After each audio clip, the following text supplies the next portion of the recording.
तो अब हम लास्ट वीडियो है ये मॉडर्न फिजिक्स के लिए।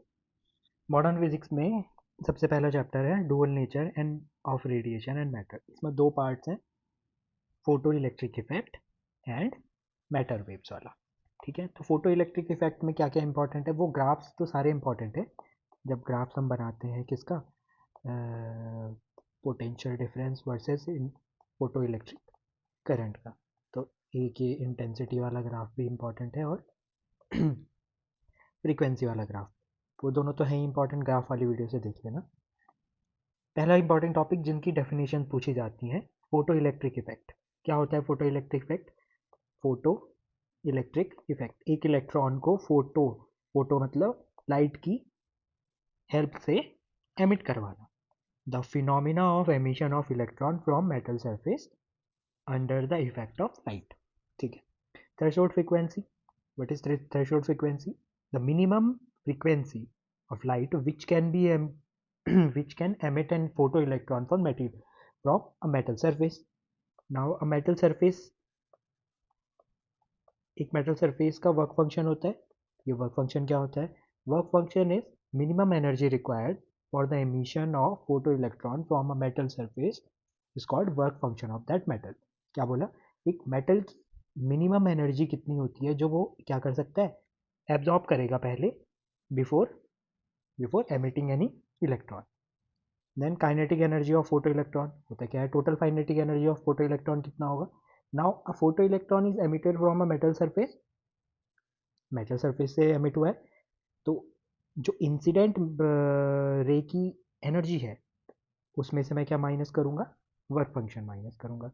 तो E K is equals to H mu minus H mu naught, E k for kinetic energy half mv square. Now this V is maximum energy that can be acquired by an electron will be equals to h mu minus h mu naught. Now mu I have converted mu into 1 upon lambda. Now this mu naught converted into 1 upon lambda naught, which is threshold wavelength. Now if threshold frequency is minimum, हमने threshold frequency की definition क्या कही, minimum frequency required for an electron to emit from metal surface. Then threshold wavelength की definition हो जाएगी maximum wavelength required to emit the photoelectron from the metal surface. ठीक है, इससे अगर कम होगा, इससे ज़्यादा होगा तो इलेक्ट्रॉन एमिट नहीं करेगा। Now what we have converted, हमने बोला जो काइनेटिक एनर्जी है वो किसके भी इक्वल होती है, ई, और स्टॉपिंग पोटेंशियल ये पोटेंशियल है। Now this V naught is stopping potential. इस पर स्टॉपिंग पोटेंशियल को डिफाइन करेंगे क्या, कैसे करेंगे, stopping potential is that potential which will stop the emission of electron from metal surface. ठीक है, the potential required for stopping the photo electric effect. Okay, now अगर फोटो इलेक्ट्रिक इक्वेशन पूछिए Einstein की, तो this is the Einstein photo electric effect equation. Now question, if question is like this, work function of A is 4 electron volt, work function of B is 6 electron volt, which metal has lower threshold wavelength, which electron will have lower threshold wavelength. Now for energy we have to calculate h nu minus h nu naught.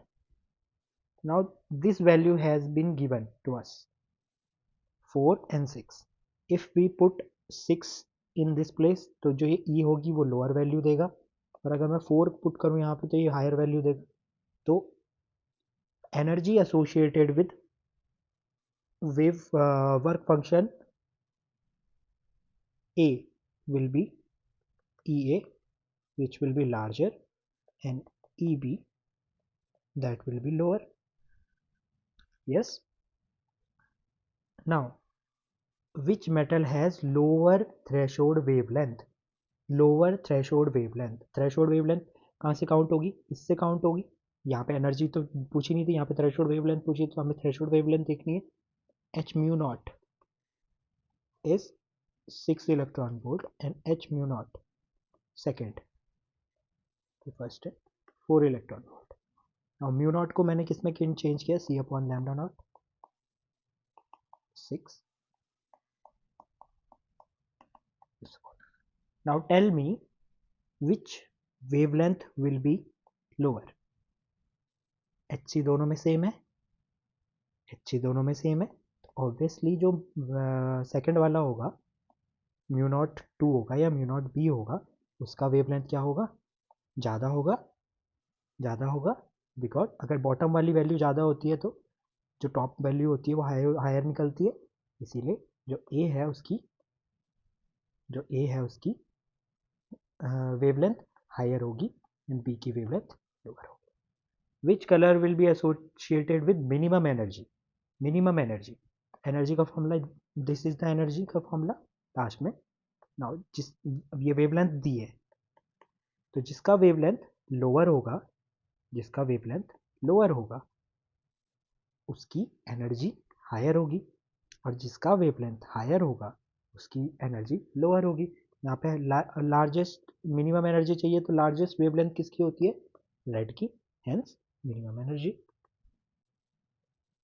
Now mu not sorry lambda not is 600 nanometre, calculate mu not. तो मैं क्या कह सकता हूँ, mu not is equals to c upon lambda not, value put कर दूंगा, ठीक है, c upon lambda not.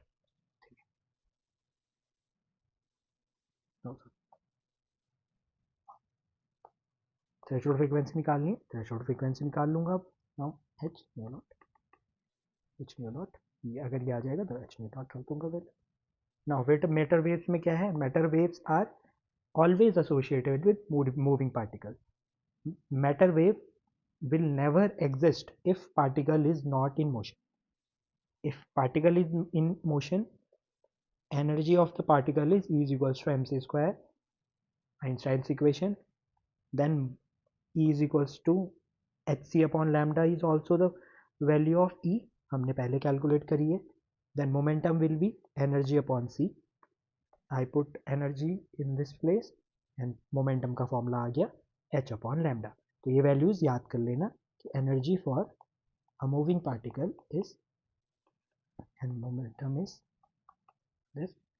Now de Broglie's wavelength, what is de Broglie's wavelength, पहले तो de Broglie's hypothesis, what is the de Broglie's hypothesis, all material particle in motion have wave nature, all material particle in motion has wave nature, the wave associated with this the wave associated with moving particles is called matter wave or de Broglie's wave or de Broglie's wave. Okay, now de Broglie's wavelength के लिए lambda is equals to h upon nu किया, h upon p, sorry momentum h upon mu naught के kinetic energy का formula होता है half M V square, V की value आ गई under the root 2k upon M, तो lambda की वैल्यू हो गई h अपॉन 2m और लास्ट में वैल्यू आ गई, ठीक है। एनर्जी, काइनेटिक एनर्जी EV भी होता है, तो मैंने फाइनल फॉर्मूला हो गया लैम्डा का, lambda is equals to de Broglie's wavelength का फॉर्मूला हो गया लास्ट में 2m EV, E for mass of, E for charge of, अब जो भी होगा इलेक्ट्रॉन होगा प्रोटॉन होगा, V फॉर उसका पोटेंशियल जितना पुट कर रहा हो, M for that mass and H for Planck constant. For electron this value is 12.27 upon under the root V angstrom. Okay, अच्छा, फिर उसके बाद लैम्डा और पी का फॉर्मूला रिलेशन पूछेगा तो इनवर्स रिलेशन है, वी का पूछेगा तो वो भी इनवर्स रिलेशन।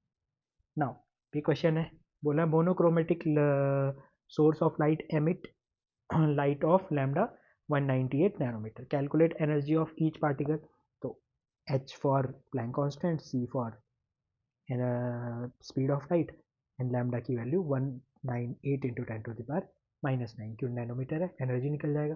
मोमेंटम कैसे आएगा, P upon H, P is equals to H upon lambda, lambda की वैल्यू यहाँ से पुट कर दूंगा, सॉरी लैम्डा दे रखा है तो एच अपॉन लैम्डा, ठीक है। नाउ एटम्स, एटम्स में क्या क्या इंपॉर्टेंट है, रदरफोर्ड्स मॉडल फर्स्ट ऑब्जर्वेशन पता होनी चाहिए, देन लिमिटेशन पता होनी चाहिए। 2 लिमिटेशन है, ये नहीं बता पाया कि इलेक्ट्रॉन अगर घूमेगा रेडिएट करेगा एनर्जी, तो लास्ट में क्या कर जाएगा, न्यूक्लियस के पास गिर जाएगा और एटम डिस्ट्रॉय हो जाएगा। दूसरा, लाइन स्पेक्ट्रा एक्सप्लेन नहीं कर पाया। Bohr's postulates, 4 postulates are there, 4 postulates हैं। 4 postulates कौन है? पहला postulate है कि जो the positive charge of an atom is concentrated at the center of atom. The electrons revolve around the nucleus only in certain circular orbit. जो electron होता है वो न्यूक्लियस में कहाँ घूमता है? फिक्स ऑर्बिट्स में घूमता है, known as stationary orbits. The necessary centripetal force mv square upon r required for electron to revolve in that orbit is balanced by is provided by the electrostatic force provided by the nucleus and electron. तो 2z into q करते हैं, q upon r square, then इसको solve करते हैं और आगे radius का formula निकालते हैं। दूसरा इसका पॉस्टुलेट क्या है? Angular momentum of an electron is integral multiple of h upon 2 pi. The angular momentum is L mvr is equals to nh upon 2 pi, is integral multiple of h upon 2 pi. ठीक है। Then third postulate है, while revolving in stable orbits the electron do not radiate energy in spite of their acceleration towards the center of orbit. Hence atoms remains in stable orbits and hence this is called stationary state. क्या कहते हैं कि जब revolve करते हैं तो energy radiate नहीं करते। फोर्थ क्या है? If an electron receive energy from outside, it may be excited to higher energy level, but after releasing that energy it comes to their stationary orbit and the energy emitted is equals to E2 minus E1 h nu. ठीक है। इसके बाद से हम R का formula निकालते हैं। R is equals to N square H square M naught mu naught epsilon naught upon pi M E square. कैसे करते हैं? इसी से निकालते हैं इसका फॉर्मूला। देन डेरिवेशन आएगा तो इन दोनों का ही आएगा, रेडियस का और वेलोसिटी का। वेलोसिटी निकालने के लिए क्या यूज़ करते हैं हम? वेलोसिटी निकालने के लिए हम यूज़ करते हैं किसको? M V R is equals to N H upon 2 pi. ठीक है, इस v को यूज़ करते हैं तो v इज इक्वल्स टू क्या हो जाता है? N H upon 2 pi M R. R की वैल्यू ऊपर से रख लेते हैं, यहाँ से सॉल्व करते हैं। तो 2 रिलेशन मुझे हमेशा याद होने चाहिए इसके। Radius is always directly proportional to N square, N square for orbit. जितनी ज़्यादा ऑर्बिट होंगी रेडियस उतना ज़्यादा क्या होता रहेगा? इंक्रीज होता रहेगा। नंबर ऑफ ऑर्बिट बढ़ा, रेडियस और बड़ा हो जाता है। ठीक है। Velocity with inversely proportional to N. जितना बड़ा ऑर्बिट होगा या जितना बड़ा सेकंड ऑर्बिट होगा तो फर्स्ट ऑर्बिट से उसकी वेलोसिटी क्या होगी? ऑब्वियसली कम होगी। देन फॉर हाइड्रोजन एटम ये याद रखना हमेशा, radius is 0.53 N square. Now ये एन स्क्वायर क्या है? जितनी ऑर्बिट आएंगी, first orbit of hydrogen atom की रेडियस की जाएगी। कभी कभी आ जाता है compare the radius of hydrogen atom for its first and second stationary orbit. Then first orbit की तो यही हो जाएगी, सेकेंड ऑर्बिट के लिए 2 का स्क्वायर रखोगे, आंसर आ जाएगा। एनर्जी कितनी होती है for hydrogen atom? -13.6 upon N square eV electron volt. Okay. Then line spectra क्या होता है? लाइन स्पेक्ट्रा के लिए फॉर्मूला आता है 1 upon lambda is equals to R for Rydberg constant 1 upon n1 square minus n2 square. अब ये n1 सारी वैल्यूज़ के लिए किसके लिए? Lyman Balmer Paschen Brackett and pivot के लिए फिक्स होता है। तो याद कैसे करना है? Lyman Balmer Paschen Brackett Pfund, Lal Bal Pal का बीपी हाई, देन लाल बाल पाल का बीपी हाई। ठीक है। n1 is for Lyman series, n1 is equals to 1. For Balmer series, n1 is equals to 2. For Paschen series, n1 is equals to 3. And this formula will get modified for each one of them. Then this ये जैसे Lyman के लिए formula बन जाएगा ऐसा. अब now Lyman series will exist in UV rays. Balmer series will exist in visible, and other all three series will exist in IR. क्या बोला कि पहला वाला UV में होगा, दूसरा विजिबल में होगा, बाकी सारी UV में IR में होगी. देन अगर पूछा जाए कि in a Balmer series find out the number number of number of orbit from which the maximum or minimum wavelength will exist. तो मिनिमम वो मैक्सिमम लैम्डा कब आएगा जब n2 की वैल्यू n1 प्लस 1 होगी, और मिनिमम कब आएगा जब n2 की वैल्यू क्या होगी, इन्फिनिटी होगी. तो ये याद कर लेना, जैसे फॉर्मूले में यूज़ करने के लिए हम इजी से यूज़ कर सकते हैं.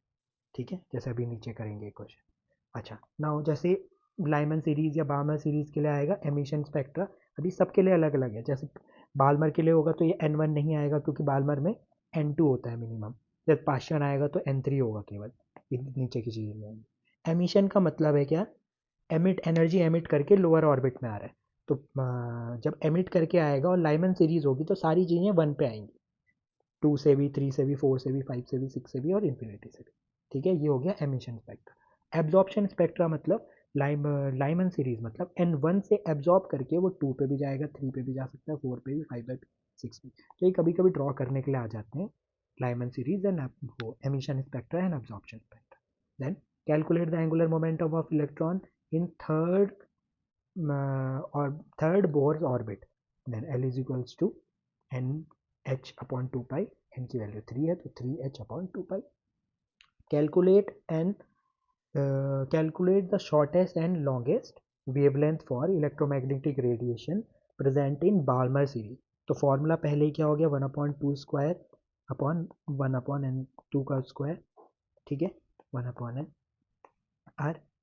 अब शॉर्टेस्ट और लॉन्गेस्ट, शॉर्टेस्ट कब होती है when n2 is infinity, and largest wavelength will exist when n2 is n plus 1. Okay, then we will find this by calculation, or and don't forget to reciprocate it, है ना, lambda की value upon करके उल्टा करके आएगी. ठीक है, then अब न्यूक्लियाई है. न्यूक्लियाई में ये पता होना चाहिए ये एक्स है, कोई मेटल का ऑर्बिट होता है, कोई मेटल है जैसे सोडियम है, पोटेशियम है, anybody. This Z is called atomic number, which is equals to number of electrons. This A will be equals to mass number, which will be equals to number of protons plus number of neutron. Number of proton and number of electron will be same in one stable atom. Then we have found R is equals to R naught A 1/3 to the power 1/3. R is directly proportional to 1/3. Then sometimes they ask कि hydrogen and helium के radius का ratio बताओ. तो hydrogen का 1 and helium का 4. we have to find this. Okay, now nuclear density. Now this question may be asked sometimes. Find कि nuclear density का ratio बताओ. तो न्यूक्लियर डेंसिटी का रेशियो हमेशा क्या होता है, 1:1. Nuclear density does not depends upon the atomic number और atomic mass. Same for every nuclear. Proof कैसे करते हैं, देखो डेंसिटी निकालने के लिए करते हैं मास अपॉन वॉल्यूम. तो मास ऑफ न्यूक्लियस निकालूंगा. मास ऑफ न्यूक्लियस क्या होता है, Ma. Why is this Ma? M for mass of nucleon, mass of one nucleon, and A is mass number which is equals to number of nucleon. ठीक है, mass of और मास number या फिर number of nucleon. तो V volume is equal to 1/3 pi R, क्योंकि एक sphere की तरह कंसिडर करा जाता है. R cube is equals to 1/3 value put करी मैंने, तो लास्ट में क्या आ गया, mass density is equals to 3m/4 pi R naught cube, which does not depends upon A, hence independent of mass number. If Cl and Mn will have same density, इसका मतलब ratio of their density is 1:1. And what is isotopes, which has same mass number, atomic number but different mass number. What is isobar? They have same mass number but different atomic number. What are isotones? They have equal number of neutrons in their orbit. Then दो example याद कर लें. Pair production and pair annihilation definition might be asked. What is pair production? Pair production is phenomena in which energy is converted into mass. We have studied that mass can be converted into energy and energy can be converted into mass. They both cannot be created and they cannot be destroyed, and they convert into each other. Then pair production is h nu is energy converting into mass of two beta particles. Pair annihilation. Production means energy producing mass. Annihilation means mass producing energy. Okay, mass is getting destroyed, making energy. Phenomena in which mass is converted into energy. Mass defect. What is mass defect? Difference between sum of masses of nucleon constituting a nucleus and the rest of the mass of nucleus is called mass defect. What is this mass defect? Then small particles, small nucleons means proton, neutrons, proton and neutron constitute a single atom. Their individual mass gets differentiated. Differentiated in the sense they, if they are three, let's suppose 3 kgs. Now whole nucleon will be of 2.8 kg. Where this 0.2 kg gone? This is the mass defect. This mass get defected and this converted into binding energy, the energy which binds the nucleons of an atom. Then mass defect का formula क्या हो जाएगा? Mass of proton plus mass of neutron minus mass of nucleus. Mass of proton plus mass of neutron minus mass of nucleus, which is delta m is equals to zmp plus a minus z mn. And what is this? Z for number of proton and number of electrons are equal, hence I have written it as z mp for mass of proton, a minus z is number of neutron, mn for mass of neutron and mn for mass of nucleus. Whole nucleus का mass कितना है? What is binding energy? The minimum energy required to separate the nucleons from its nucleus. एक nucleus बना दिया, उससे उसके nucleon को separate करने के लिए जो minimum energy required. Binding energy is equals to delta M C square. C square की वैल्यू याद कर लेना हमेशा मेगा इलेक्ट्रॉन वोल्ट में, मिलियन इलेक्ट्रॉन वोल्ट में आएगी. 931.5 m electron volt per nucleon. What is per nucleon? Mass number से divide कर देंगे. Then this figure we have to याद करना पड़ेगा ये कि जो ये 50 से 80 वाला पार्ट होता है, this is most stable. The bottom part will constitute in fusion and this बड़ा वाला part will constitute in fission. Okay, now what is nuclear fission? A big chunk or big atom getting converted into small particles, small atom. This is the uranium का fission.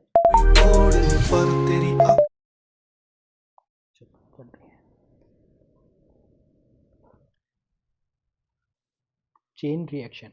Now what such? Okay, uranium 92 235 getting one neutron gets converted into 236 U92, which will further converted into 141 beryllium 56 and 92 36 krypton and 3 neutron also. Now these 3 neutron get attack the 3 other uranium particles and 9 neutrons will further created.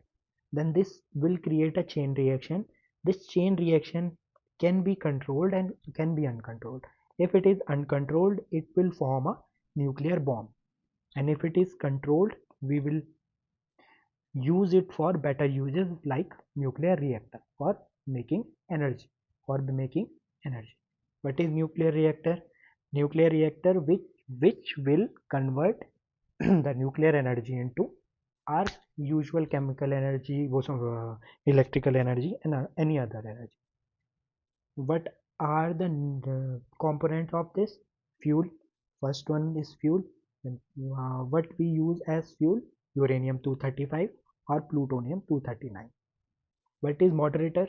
Moderator, as its name suggests, it slow down or moderate down the neutrons to the thermal energy through the elastic collision.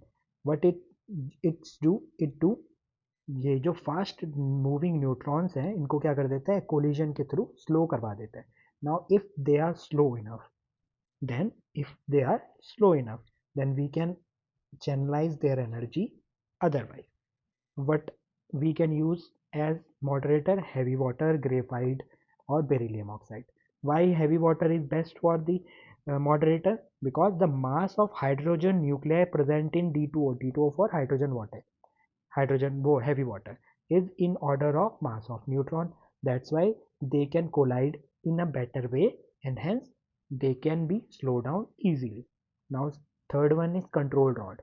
Control rod control the fission rate. Fission rate, that in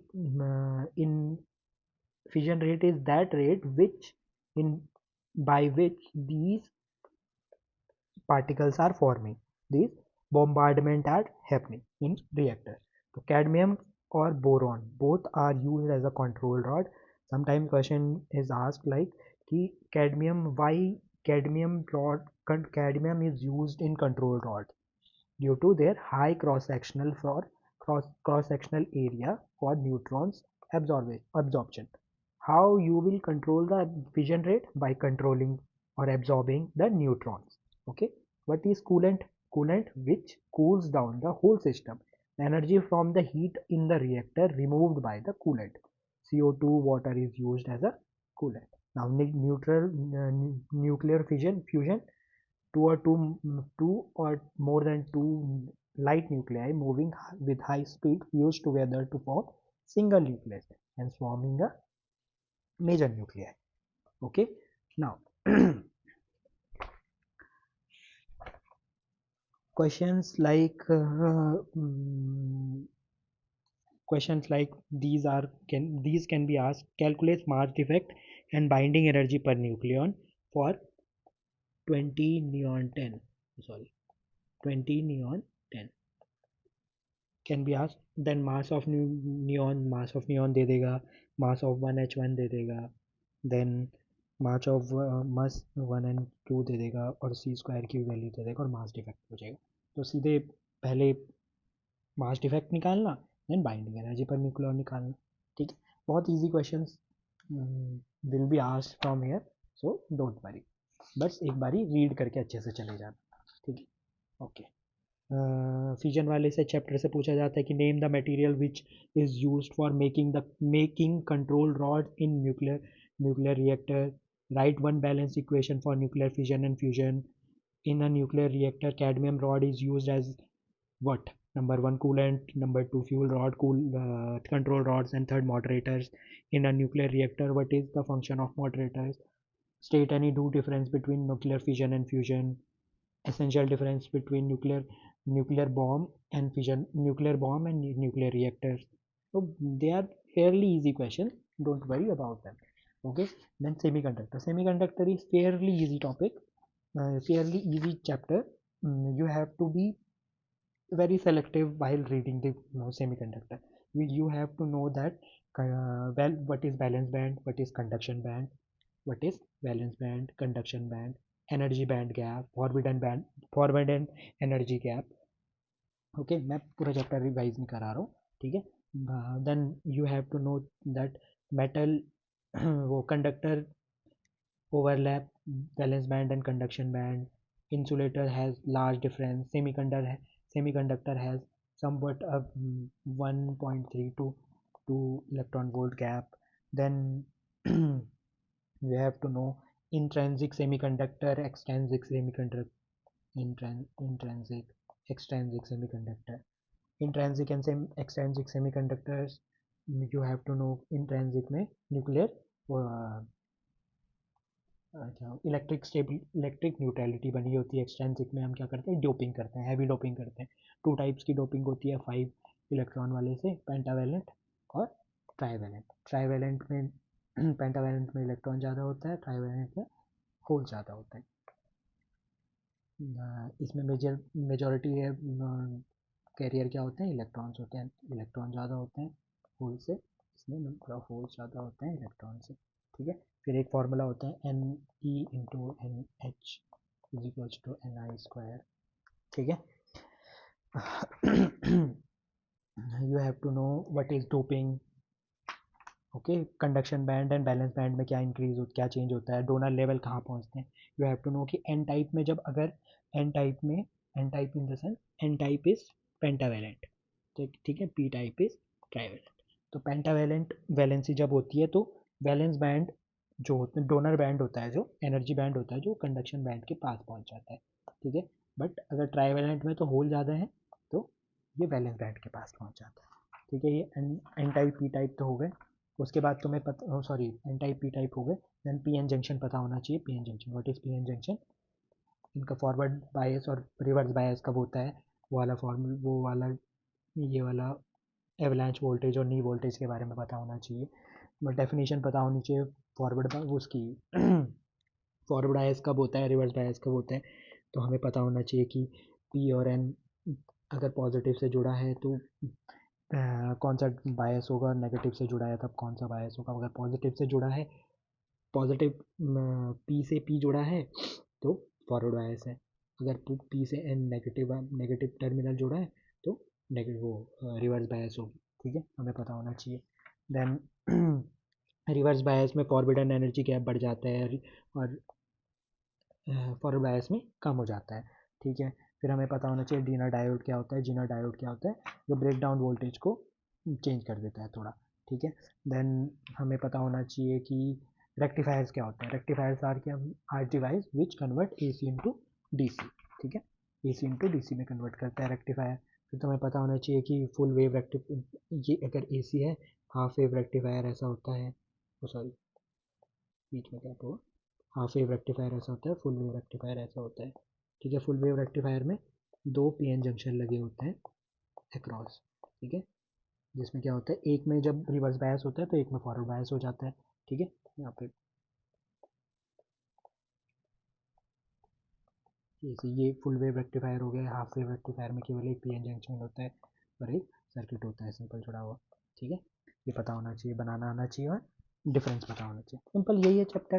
ठीक है, now if you have completed this video, I have a good message कि you have done enough, तुम लोगों ने बहुत किया है।